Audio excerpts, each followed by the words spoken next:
in multiple areas. Especially if, like she's saying, I'm a good student, this was my first time, no clue.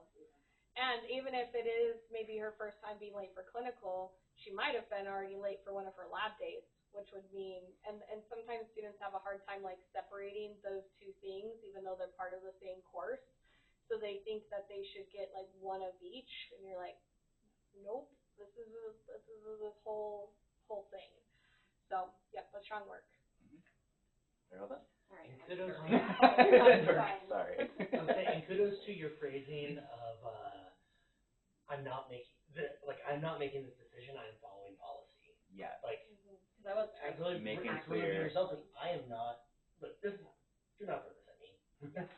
I think one of the other things too is when we see people in heightened states of emotion, our default setting as a response is I'm sorry.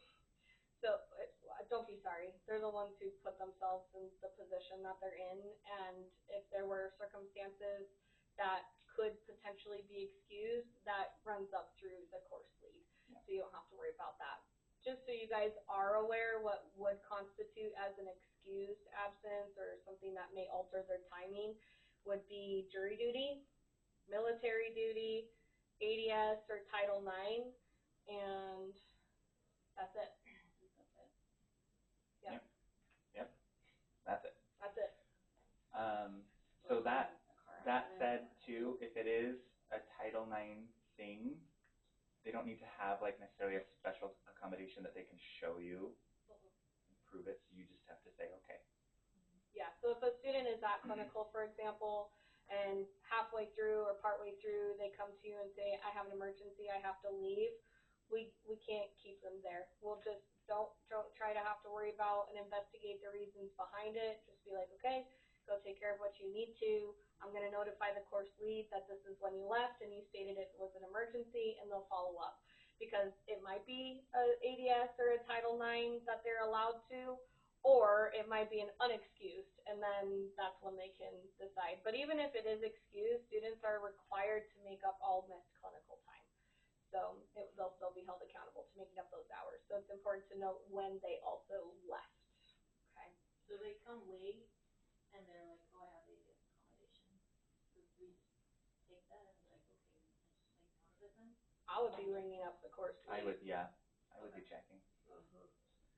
But that's the thing is sometimes we have students who might be like breastfeeding, so they have to pump during clinicals or things like that. So there may be like extra breaks they need to take, things like that. If they tell you like, well, I need this, then you just have to say okay.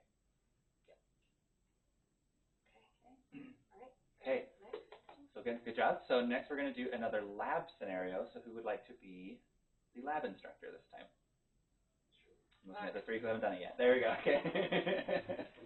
So you're going to be over here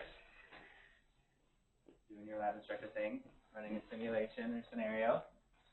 And where'd Brooke go? I don't know. I'm not as polite as they've been.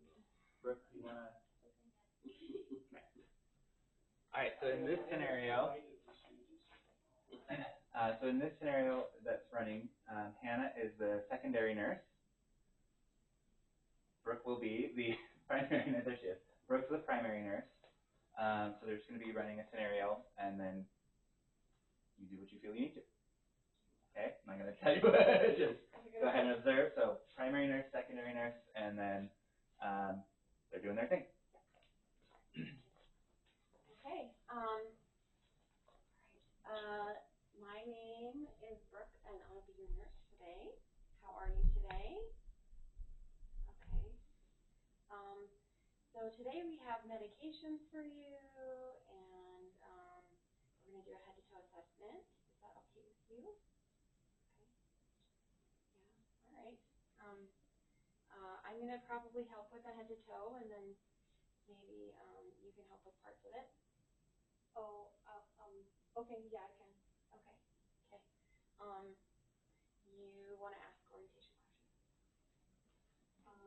Sure. Can you tell me your name and your date of birth? Okay, and then can you tell me where you're at right now and why you're here? Okay, can we pause?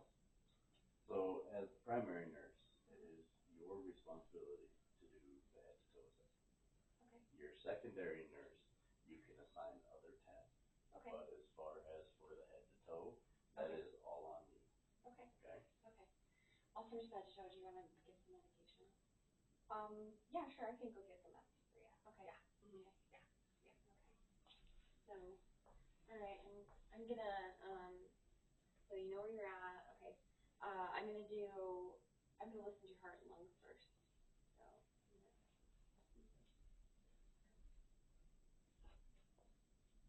okay, and then I'm gonna listen to your stomach. Do you have those? Do you want to get those now? Yeah, well, I can go ahead and give those. And then you can just, I guess, Okay. finish that later. Yeah. Okay, Yeah. okay. So. Well, no, I'm gonna finish this first. You can do that after. Oh, okay. All right. Yeah. Do you know which ones you're even gonna get? Just the stuff that's on the mark. Do you know which ones are on the mark? I mean, yeah, it's on like our paper, so I just forgot the ones that are on our paper. But I'll go through that one. It's time to get the meds. Oh, okay. Yeah. All right, so force, pulses. Okay, my head to toe's done. You need to get Your head-to-toe is not done, and you guys should not be having a discussion over the patient, questioning whether or not she knows what she's doing. Okay. That is, you as the primary nurse should have told her what medications to get or shown her the mark. But you shouldn't be arguing over your patient. We want to treat this as real life as possible. Okay. So that is a real person in that bed. Okay. Okay. Okay. So, okay, I'm gonna go. You've already got the meds, Kayla. Yeah. Yeah. Here's the meds. So I get those. Yeah, thanks. Mm-hmm. Yep. Okay, we got your meds. I'm gonna give you this heart one, and then this one's for your blood pressure, and let's get some vital signs. Do you want to get some vital signs? I already do vital signs a lot at work, so I don't really Yeah, do but that practice. So if you want to practice the vital signs, like I But can do you something different for you. Yeah. Well, but I'm the primary nurse, so you need to do the vital signs. But it's part of the assessment. So, and I do those on the rig all the time. So. Okay. Once again, we don't need to be arguing over the patient. As the secondary nurse, your job is to do a task if you're asked. Arguing. Okay, well, I'm getting frustrated, so I'm just not going to participate from here on out. All right. So. If you don't want to participate, that's cool. You are free to leave. No, I can stay and watch. I'm just No. not participating. I'll just be an observer now. No, you are either going to participate or you will leave, and we can go back to the course lead. Oh yeah, let's go talk to the course lead. Cool. Yep.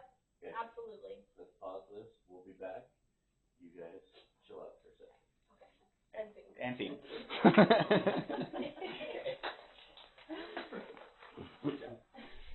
We kind of hybrided that one a little. Yeah, that was a little bit of hybrid scenarios.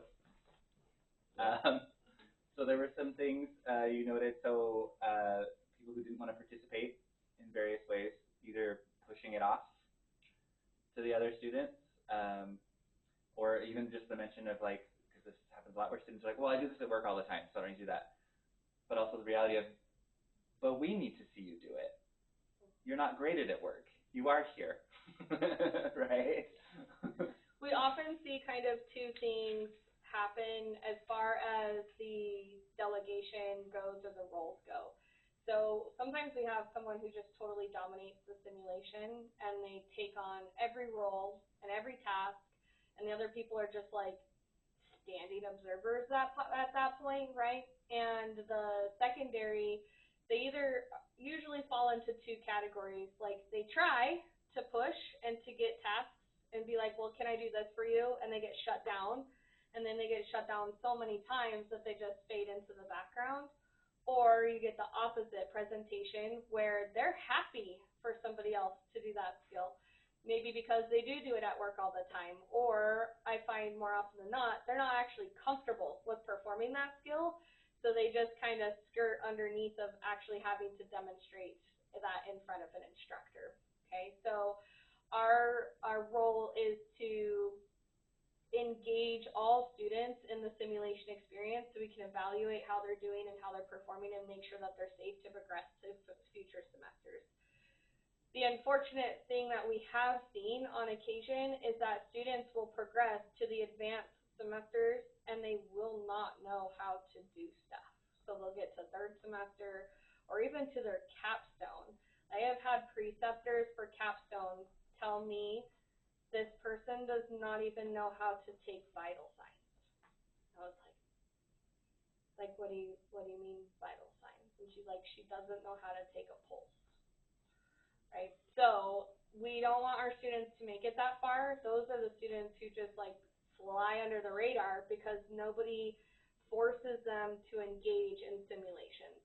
So we've built in assignments now and grading rubrics to like ensure that that happens. We have primary and secondary rubrics. We have the ISB rubrics that we are grading people on, which is effectively like their clinical simulation practicum that they have to complete. But as far as an instructor standpoint, the language that we use to help them move through the sim, we don't want to wait until debrief because then it's too little too late, right? But as they move through the program, they need to be able to analyze what's happening in their simulation and make the appropriate adjustments by critically thinking through the situation. So maybe in first semester with the mini sims, that's the right approach, right? Where we say, no, this is the actual role. This is what I need to see happen so that we can practice delegation. But maybe as you advance up through the semesters into second and third and fourth, if you start to see those things happening, it's, okay, I'm going to pause right now, and I don't think we're managing our time very effectively. So let's reconsider our job roles right now and take a moment to figure out what's going to happen before we continue on in the simulation. So it's like prompting, non-prompting, because I think students get to the point where they recognize if an instructor stops me and they're starting to say something, something's wrong.